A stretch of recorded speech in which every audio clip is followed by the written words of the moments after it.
Hello everyone. आज से हम एक नया इनिशिएटिव स्टार्ट करने जा रहे हैं जिसमें हम पीपीएससी के जो मेंस हैं, ठीक है, उसमें आंसर्स को कैसे लिखना है हम ये देखेंगे। एंड जो हम क्वेश्चंस लेंगे उस आंसर राइटिंग प्रैक्टिस को समझने के लिए या उस आंसर को कैसे लिखना है उसको समझने के लिए, वो मेजरली हम पीवाईक्यूज लेंगे। ठीक है, तो यहाँ से आपको ना दो बेनिफिट हैं। पहला बेनिफिट तो आपको ये है कि आपके पीवाईक्यूज जो हैं वो आपके कवर हो जाएंगे। ठीक है, सेकेंड बेनिफिट ये है कि आपको ये समझ में आएगा कि आंसर राइटिंग करनी क्या है और इसके अंदर डूज एंड डोंट्स में आपको बताऊंगा कि क्या मिस्टेक्स होती हैं जो हम करते हैं और क्या चीज़ें हैं जो हमें करनी चाहिए। ठीक है, तो विदाउट वेस्टिंग एनी टाइम, तो आज जो है हम जीएस पेपर 2 पॉलिटी का हम 2020 का क्वेश्चन पेपर लेके चल रहे हैं और इसका हम पहला क्वेश्चन आज सॉल्व करेंगे। So the question is more number of constitutional amendments in India were carried out because of political necessity than of constitutional need. अब ये जो क्वेश्चन है यहाँ पर आपको बोला है इल्यूसिडेट। ठीक है, तो पहले आपको क्या करना है, सबसे पहले तो आपको की टर्म्स को समझना है, कीवर्ड्स को पकड़ना है। तो यहाँ पर अगर इस क्वेश्चन को देखूं तो इसमें कीवर्ड क्या क्या हो जाएंगे। पहला, मोर नंबर। ठीक है, of constitutional amendment in India वो कैरिड आउट। देखो अब यहाँ पर एक और टर्म कौन सी है, that is the constitutional amendment. ठीक है, इन इंडिया वो carried out because of political necessity than of constitutional need. ठीक है, तो सबसे पहले हमने क्या किया, इस क्वेश्चन को डिकोड किया, डिकंस्ट्रक्ट किया एंड हमने ये देखा कि इसमें कीवर्ड्स क्या हैं जिसके अराउंड हमारा पूरा का पूरा आंसर होना चाहिए। तो दीज आर द 4 की टर्म्स जिनके अराउंड हमारा पूरा का पूरा आंसर रिवॉल्व करेगा। अब ये जो आंसर है, ठीक है, ये जो आंसर है ये हम इसके 3 पार्ट में इसको डिवाइड करते हैं। पहला है intro, then body, then conclusion. ठीक है, इंट्रो के अंदर हम क्या करेंगे, आइडिया देंगे एग्जामिनर को कि हम आंसर लिखने क्या वाले हैं। ठीक है, और इन जनरल हम इंट्रो के अंदर लिखते क्या हैं। अगर मैं पॉलिटी की बात करूं, आप कोई आर्टिकल कोट कर सकते हो। ठीक है, कोई आप डेफिनेशन लिख सकते हो। ठीक है, या फिर आप कोई एक तरीके से जजमेंट को कोट करके स्टार्ट कर सकते हो। ठीक है, तो this could be an intro. ठीक है, कोई डेफिनेशन यूज कर सकते हो, किसी की जजमेंट यूज कर सकते हो एंड कोई कॉन्स्टिट्यूशन का एक आर्टिकल यूज करके आप इंट्रो को मेंशन कर सकते हो। ठीक है, तो डिपेंडिंग अपॉन क्वेश्चन क्या पूछ रहा है आप इंट्रो दे सकते हो इन पॉलिटी। ठीक है, बॉडी के अंदर हम नीड ऑफ द क्वेश्चन को समझेंगे। इसमें ये देखेंगे जो कीवर्ड्स हैं क्या आपने उसको अप्रोप्रिएटली एक्सप्लेन किया है कि नहीं किया है। Last one is conclusion. Conclusion में आपको क्या करना है, वे फॉरवर्ड देना है एंड जो भी चीज़ें आपने ऊपर डिस्कस करी हैं उसका सोल्यूशन क्या है वो भी आपको देना है।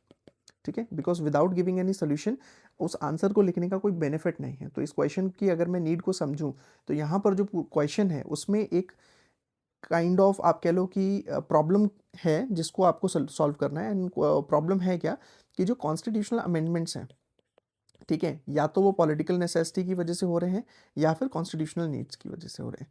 तो अब हम ऐसा क्या करें कि ये जो कॉन्स्टिट्यूशनल अमेंडमेंट है इसका जो टिल्ट है that should be towards constitutional needs. ठीक है, तो इस क्वेश्चन को समझते हैं। ठीक है, और डू एंड डोंट्स भी देखेंगे कि हमें क्या चीज़ें हैं जो करनी है और क्या चीज़ें हैं जो नहीं करनी। ठीक है, अब सबसे पहले तो अगर मैं इस क्वेश्चन को समझूं तो इस चीज़ में आपको क्या क्या करना है पहले हम उसको देख लेते हैं। देखो, एक तो है अमेंडमेंट्स को आपको मेंशन करना है। ठीक है, ये तो आपको समझ में आ गया बिकॉज पूरा का पूरा जो क्वेश्चन है that is related to the amendments. अब ये जो अमेंडमेंट्स हैं इसमें आप बहुत सारे अमेंडमेंट्स को मेंशन करोगे। लेटेस्ट सपोज आपने मेंशन किया 42nd कॉन्स्टिट्यूशनल अमेंडमेंट, आपने 103 को मेंशन किया, आपने 73 एंड 74 को मेंशन किया।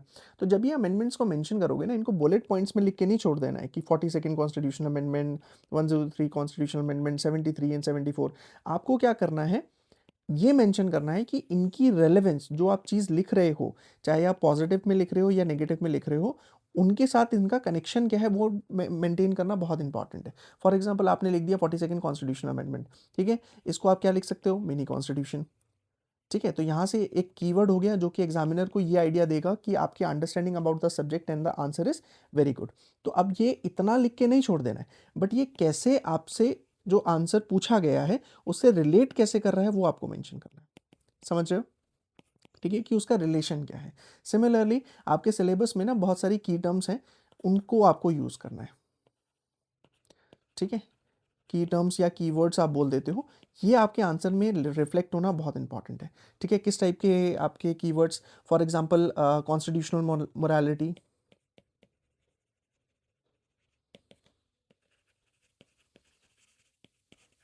ठीक है, डेलिब्रेटिव डेमोक्रेसी,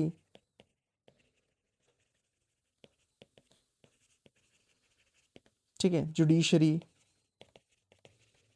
बेसिक स्ट्रक्चर। तो इस टाइप के जो कीवर्ड्स है ना, कोई भी पॉलिटी का आंसर लिख रहे हो उनमें ये की टर्म्स के बिना वो जो आंसर है वो अधूरा है। ठीक है, तो इन चीज़ों का भी ध्यान रखेंगे। देन उसके बाद डू एंड डोंट्स क्या है, अगर मैं इस क्वेश्चन की बात करूं। ठीक है, तो डूज में अगर मैं बात करूं, अब आपको ये समझ में आ गया कि क्वेश्चन क्या था। Question was talking about political necessity versus constitutional needs. ठीक है, तो आपको ये समझ में आ गया कि क्वेश्चन की डिमांड क्या है। तो अब आपको डूज में क्या करना है, पहली बात तो आपको ये दोनों टर्म्स को एक्सप्लेन करना पड़ेगा, इनका मतलब क्या है। ठीक है, किस कंटेक्स्ट में ये लिखा गया है। फिर इसके में कुछ अमेंडमेंट्स को मेंशन करना पड़ेगा। ठीक है, पॉलिटिकल नीड्स के हिसाब से भी आपकी अमेंडमेंट्स कौन कौन से हैं जहां से आपको लगता है कि पॉलिटिकल नीड्स के अकॉर्डिंग कॉन्स्टिट्यूशन का अमेंडमेंट किया गया है। देन आपकी कॉन्स्टिट्यूशनल नीड्स के हिसाब से कहाँ कहाँ पर अमेंडमेंट हुआ है वो भी आपको मेंशन करना पड़ेगा। ठीक है, तो ये आपके अमेंडमेंट्स को आप मेंशन कर दोगे। तो पहली चीज़ तो होगी, इसको आपने डिफरेंशिएट कर दिया। नेक्स्ट आपने क्या किया, अमेंडमेंट्स को लिख दिया। अब उसके बाद आपको जो नेक्स्ट चीज़ करनी है, आपको बैलेंस मेंटेन करना है। ठीक है, now what this mean by balance maintain. Balance maintain का मतलब ये नहीं है कि 50-50 आपको थोड़ा पॉजिटिव लिखना है थोड़ा नेगेटिव लिखना है, नहीं। यहाँ पर एल्यूसिडेट बोल रहा है, दैट मीन्स जो भी स्टेटमेंट दिया गया है उसको आपको क्लैरिफाई करना है। तो कहीं ना कहीं आपको ये मान के चलना पड़ेगा जो स्टेटमेंट दिया गया है दैट स्टेटमेंट इज ट्रू। ठीक है, तो उसके फेवर में लिखते हुए आपको उसको बैलेंस करना है। समझ में आ गया। देन नेक्स्ट आपको क्या करना है कि एक चीज का ध्यान रखना है, जो आपका कंक्लूजन है, ठीक है, दैट शुड बी पॉजिटिव। ठीक है, एंड जो भी प्रॉब्लम्स आपने डिस्कस करी हैं उसका सोल्यूशन आपको देना है। समझ में आ गया। ठीक है, तो ये चीज का ध्यान रखना। एंड एक आपको एक जनरल सजेशन मैं दूंगा कि जो आपके पैराग्राफ्स हैं, की paragraphs short and logically sequenced.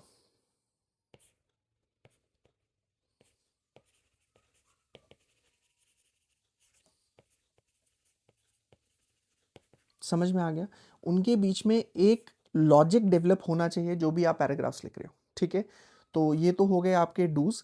अगर मैं डोंट्स की बात करूं तो क्या चीज़ें हैं जो आपको अवॉइड करनी है। ठीक है, तो पहली चीज़ तो ये कि आपको मेयरली बुलेट पॉइंट्स में अमेंडमेंट को नहीं लिखना है, आपको उसके पीछे रीज़न देना है कि why you are mentioning it. समझ में आ गया। नेक्स्ट आपका क्या है, आपको एक एक्सट्रीम क्लेम नहीं करना है, आपको एब्सोल्यूट क्लेम नहीं करना है। Now what I mean when I am saying absolute claim का मतलब ये है, आप ये नहीं लिखोगे कि all amendments are politically motivated. ठीक है, या this party, naming the party XYZ is the only party जो कि पॉलिटिकली मोटिवेटेड आपके अमेंडमेंट्स लेके आ रही है। तो आपको ऐसे एक्सट्रीम चीज़ों को करने से बचना है। ठीक है, और कोई भी चीज़ ऐसी नहीं लिखनी जो कि फैक्चुअली रॉन्ग हो। समझ में आ गया। एंड एक चीज़ आपको समझना है कि यहाँ पे आपको लक्ष्मीकांत, तो आपने अब मे बी बुक रीड करी ही होगी फॉर पॉलिटी। लक्ष्मीकांत को एज इट इज लिखना नहीं है, आपको क्या करना है, उसका एनालिसिस करना है।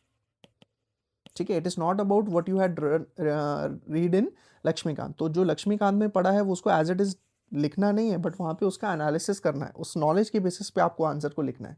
ठीक है, ऐसा नहीं कि आपने एक आर्टिकल पकड़ लिया देन उसके आप सब क्लॉसेस को लिखे जा रहे हो। ठीक है, नहीं, सब क्लॉजेस से बेटर है इस आर्टिकल को एक्सप्लेन कर दो कि ये आर्टिकल कहना क्या चाहता है। That is more important than writing the sub clauses. समझ में आ गया। फिर उसके बाद आपको जो लैंग्वेज यूज करनी है वो आपकी बायस्ड नहीं होनी चाहिए। ठीक है, ऐसा नहीं कि आप किसी पॉलिटिकल पार्टी को फेवर कर रहे हो। ठीक है, एक पार्टी को फेवर कर रहे हो, एक को नहीं कर रहे हो। ठीक है, तो इन चीज़ों को आपको अवॉइड करना है। ठीक है, अब इस आंसर के कंटेक्स्ट में अगर मैं देखूं तो आपको यहाँ पर जुडिशरी का रोल बिल्कुल भी इग्नोर नहीं करना है। ठीक है, बिकॉज यहाँ पर जुडिशरी बहुत इंपॉर्टेंट रोल प्ले करता है। So now these is the understanding कि इस क्वेश्चन को हमने समझा कि इस क्वेश्चन में हमारी नीड क्या है। एक बार हम इसको जल्दी से विद इन 1 मिनट रिकॉल कर लेते हैं। ठीक है, उसके बाद हम देखेंगे कि what should be an model answer और an appropriate answer for this question. ठीक है, so the question was more number of constitutional amendment in India were carried out because of political necessity than of constitutional need। ठीक है, तो मैंने अभी आपको बताया elucidate का मतलब क्या है, आपको इस स्टेटमेंट को ध्यान में रख के आपको इसको जस्टिफाई करना है या इस चीज़ को क्लैरिफाई करना है गिविंग एग्जाम्पल्स। तो अब ये जो क्वेश्चन है इसके अंदर सबसे पहले मैंने आपको बताया इंट्रो जैसा भी हम आप फॉर्म कर सकते हो, but that should be factually correct, पहली चीज, and that should be the preface of your answer. Next आपका आ जाएगा बॉडी के अंदर हम क्या करेंगे, ठीक है, हम constitutional amendment related to political necessity and constitutional need दोनों को एक्सप्लेन करेंगे। यहाँ पे हम इनके एग्जाम्पल्स देंगे। एट द एंड एक स्टेटमेंट हम ये लिखेंगे कि कुछ केसेस ऐसे भी होते हैं कि पॉलिटिकल नेसेसिटी भी आपकी पूरी हो जाती है बट उसकी कॉन्स्टिट्यूशनल नीड भी होती है। तो कुछ आपके जो अमेंडमेंट्स हैं दीज आर लाइक कि इन दोनों की डिमांड को फुलफिल करते हैं, ठीक है। तो एक चीज़ हम ये मेंशन करेंगे एंड उसके बाद लास्ट में हम कंक्लूड करेंगे एंड कंक्लूजन में क्या करेंगे कि ये जो हमने प्रॉब्लम्स ऊपर मेंशन करी related to the political necessity, ठीक है, इसका सोल्यूशन क्या है कि हम ऐसा क्या करें कि जो आपके अमेंडमेंट्स हैं, ठीक है, वो इस चीज़ को फॉलो ना करके कॉन्स्टिट्यूशनल नीड को फॉलो करें। तो इसका आंसर क्या हो जाएगा कि आप जितना हो सके पार्लियामेंट के अंदर आप डेलिब्रेशन करो, ठीक है, जितना डिस्कशन होगा उस लॉ के ऊपर, उस अमेंडमेंट के ऊपर, उतना ही ज़्यादा बेटर है, ठीक है। देन आप उसको पार्लियामेंट्री कमिटीज़ को हैंड ओवर कर सकते हो कि उसको देखा जाए and when ever there is a amendment, ठीक है। अब ये जो अमेंडमेंट कभी भी आप लेके आ रहे हो कॉन्स्टिट्यूशन में, तो इसको दो फेसेस से हम इसको क्रॉस करके देखेंगे, या दो हम एक तरीके से कह लो ट्रायल लेंगे या चेक करेंगे, दो चीज़ें जो कि बहुत इंपॉर्टेंट है। First is the basic structure, कि जो भी अमेंडमेंट लेके आ रहे हो क्या वो बेसिक स्ट्रक्चर को तो वायलेट नहीं कर रहा, then it's good to go. Next is constitutional morality, ठीक है। अगर इन दोनों पे जो आपका अमेंडमेंट है वो खरा उतर रहा है, then it means it could be a और it is a good amendment which fulfill the constitutional needs rather than political necessity, ठीक है, समझ में आ गया। तो अब हम देखते हैं इस आंसर को, ठीक है। सो द आंसर इज, अब ये जो क्वेश्चन है इसमें हम आंसर में क्या लिखेंगे, तो इंट्रोडक्शन में हमने क्या लिखा, the constitution of India has been amended over 100 time, ठीक है। एज वी ऑल नो 100 से ज़्यादा बार अपना जो कॉन्स्टिट्यूशन है वो अमेंड हो चुका है। तो while many amendments were needed to remove defects and enable progressive governance, now these are the keywords I am talking about, progressive governments, ठीक है। एंड आगे भी हम देखते हैं, several were driven by political calculations, ठीक है, of ruling party and coalitions, ठीक है। तो ये हमने शॉर्ट में हमने ये जस्टिफाई कर दिया कि ये जो स्टेटमेंट है हम इसी को एक्सप्लेन करने जा रहे हैं, या इसको हम कोर में रख के बाकी आंसर को लिखेंगे, ठीक है। नेक्स्ट इज बॉडी में अब हम क्या करेंगे, सबसे पहले एज आई टोल्ड यू कि political necessity versus constitutional need को हम एक्सप्लेन करेंगे।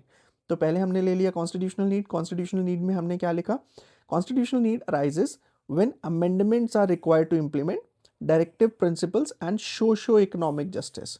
तो पॉलिटिकल नीड क्या कहती है कि या तो आपको डीपीएसपी को लागू करना हो, ठीक है, या फिर आपको सोशो इकोनॉमिक जस्टिस को लागू करना हो या जस्टिस लानी हो, उसके लिए आप क्या करते हो, अमेंडमेंट करते हो, ठीक है। और इसके एग्जांपल आपने क्या लिख दिया, first constitutional amendment, 73 and 74 constitutional amendment, then 44th constitutional amendment and 86 that is related to right to education. तो ये तो हमारा बॉडी में हो गया related to constitutional need. Next क्या हो जाएगा, पॉलिटिकल नेसेसिटी। अब पॉलिटिकल नेसेसिटी में आप क्या होगे, these are the amendment driven by primarily by power consolidation, ठीक है। और इसमें आप एग्जांपल क्या लिख दोगे, 39th हो गया, 42nd हो गया, जिसको आप और क्या लिख सकते हो, मिनी कॉन्स्टिट्यूशन, ठीक है, ब्रैकेट में आप मिनी कॉन्स्टिट्यूशन भी मेंशन कर सकते हो। देन 52nd, अब ये जो एंटी डिफेक्शन है that is something related to जिसमें आपकी पॉलिटिकल नीड ज़्यादा थी, ठीक है। इसको अभी हम डिटेल में नहीं जाएंगे कैसे क्यों, ठीक है। तो अभी बस हमें क्या समझना है कि हमने क्या किया, पॉलिटिकल नेसेसिटी को एक्सप्लेन किया, उसमें कुछ अमेंडमेंट्स को एज ए एग्जांपल मेंशन कर दिया, ठीक है। अब 103 अमेंडमेंट है, इसको आपको क्या लिखना है, यू विल नेवर से कि ये पॉलिटिकली मोटिवेटेड था, ठीक है। डायरेक्टली उस चीज़ को अवॉइड करो, कोई भी ऐसा स्टेटमेंट जहाँ पर आपको लगे कि आप डायरेक्टली किसी पॉलिटिकल पार्टी को या थोड़ा सा जो स्टेटमेंट है वो रूड हो रहा है, तो वहाँ पर आपको क्या करना है, थोड़ा सा स्मार्टली मूव करना है। स्मार्टली मूव करने का क्या मतलब है कि आपको इस तरीके से लिखना है कि आप लिख भी पाओ व्हाट यू वांट टू से and at the same time आपको वो डायरेक्टली बोलना भी ना पड़े। उसके लिए आप जैसे फॉर एग्जांपल 103 कॉन्स्टिट्यूशनल अमेंडमेंट है, इसको आप क्या लिखोगे, sometime it is viewed as politically motivated, ठीक है। तो आपने ये नहीं बोला कि ये पॉलिटिकली मोटिवेटेड है, आपने क्या बोला कि sometime it is viewed as politically motivated amendment. समझ में आया। तो ये आपके दोनों काम हो जाएंगे, से आपने मेंशन भी कर दिया एंड आपने कोई स्टैंड भी नहीं लिया, ठीक है, क्लियर हो गया? So this is the way and the as I told you frequent amendment to bypass judicial decision. So as I told you कि जुडिशरी को आपको इंक्लूड करना ही करना है इस आंसर में, ठीक है? तो ये आपने उसको भी इंक्लूड कर दिया, ठीक है? And however political and constitutional motives often overlap and the basic structure doctrine remains a crucial safeguard। तो यहाँ पे हमने conclude कर दिया जो भी हमने ऊपर discussion किया, and way forward में हमने क्या लिख दिया, to ensure that amendments reflect constitutional needs rather than short term political necessity, India requires strong deliberation in parliament, greater use of committees, what kind of committees, parliamentary committees, and respect for basic structure and constitutional morality। तो ये जो पूरा का पूरा answer है हमने with in 200 words लिखा है, ठीक है? And this is the best way कि आप पूरे के पूरे क्वेश्चन की नीड्स को भी फुलफिल कर दो और एक बैलेंस्ड अप्रोच से आंसर लिखो, ठीक है?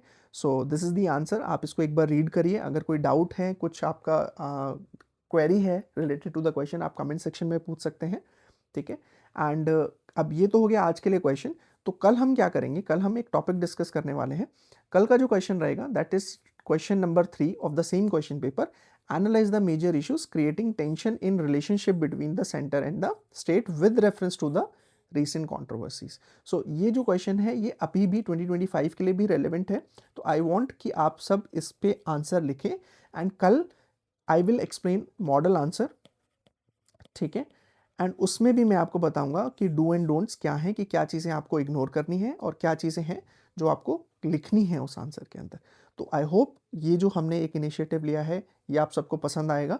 एंड अगर आपको अच्छा लगता है ये इनिशिएटिव तो आप सजेशन में हमें कमेंट सेक्शन में ये भी बता सकते हैं कि आप पॉलिटी के अलावा कौन से ऐसे सब्जेक्ट्स हैं जिनके ऊपर आप आंसर राइटिंग के ऐसे सेशंस चाहते हैं, ठीक है? So till then stay tune and thank you so much.